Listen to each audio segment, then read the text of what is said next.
I heard that. Alright. Ready?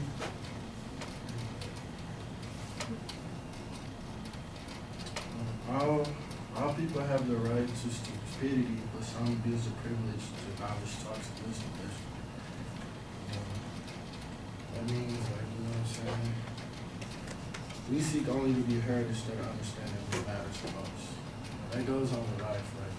You know, we rather, you know what I'm saying, like, when you in trouble or, you know what I'm saying, you know, we be like, your grandparents say we been hard-headed, you feel me? You know, like they always say, well, you think you hard, you know everything, you feel me? But in reality, the wisdom they're telling us is something that we more seek to than just like sitting there just doing with you. Because me, I'm like a person like, who you talking to? I know exactly what I'm about to do, and then the stuff they tells me, I go do the same thing that they tell me to do, and they end up coming out the same result.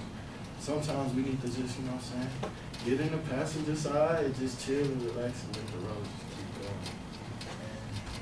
And I feel like as us young people, we're very naive. Feel me? We do what we want. We don't care what the consequence is. We gonna do it. We gonna do it. And sometimes we just gotta sit back and just listen and just see what they got to say. Like, you know what I'm saying? It might be something that we gotta learn later on in life to do. You feel me? So,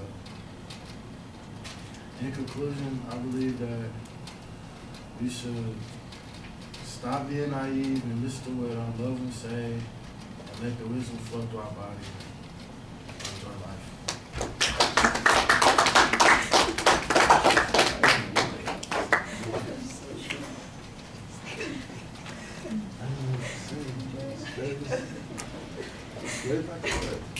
It got hot in here.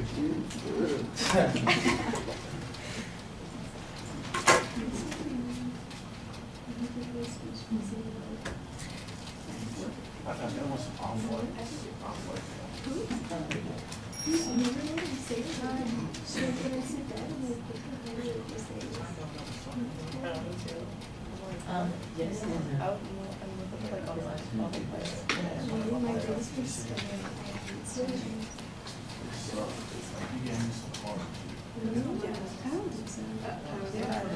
You smile.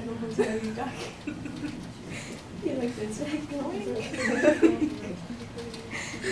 I really say the saddest thing about smiling. Well, I think that buried in there is a pretty interesting piece of advice about listening, and I think that that's probably a reasonable way to go with the topic. That's a reasonable interpretation. There's not really a structure that you set up to talk about using that idea, and I think that that makes it a little bit harder for you to come up with concepts to talk about as a consequence. You do have that one interesting metaphor about sometimes just sitting in the passenger seat and listening and enjoying the ride, and I like that idea. It could be a little bit clearer how it applies to the topic the way you've interpreted it, but I think you're on the right track with something like that. Now you just need to find something, a particular or a couple of subjects that go along with that, whether it is advice from somebody else or learning from the experience of your parents or something along those lines. There's an opportunity here to develop the content that doesn't get taken advantage of.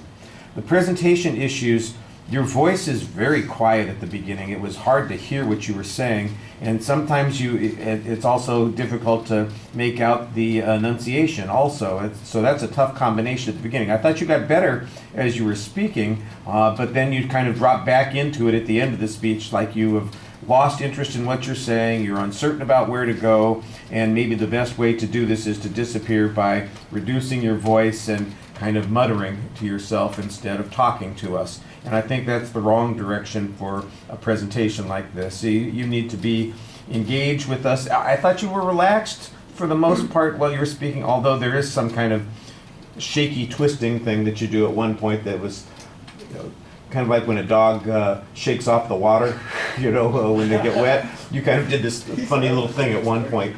So, I'm not sure if that was an anxiety thing or if it was just a sudden realization that you had something else that you wanted to say, but that was a little bit awkward. All right, thank you.